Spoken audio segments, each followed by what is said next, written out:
যখন পড়া হয়ে যাবে আপনি আবার ইসি কাউন্সিল লার্নিংয়ে ক্লিক করুন।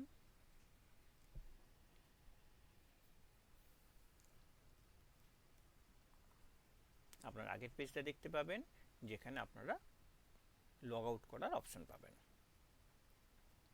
আবার আমার নামেতে ক্লিক করলাম,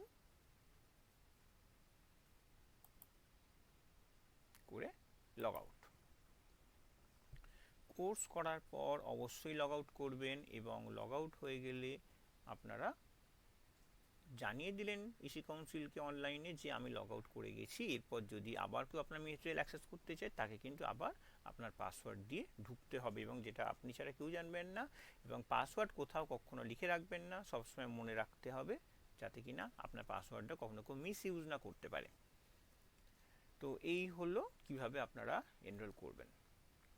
যদি কোথাও প্রবলেম হয় অবশ্যই আপনারা আপনাদের যিনি হায়ার অথরিটি রয়েছে সেখানে যোগাযোগ করুন। আমাদের কাছে সবার যখন সবার প্রপার ওইতে আসবে এবং আমরা সেইভাবে সেগুলোকে প্রসেস করব, এবং যার যেখানে প্রবলেম হবে আমরা কিন্তু সেগুলোকে সলভ করব। Thank you.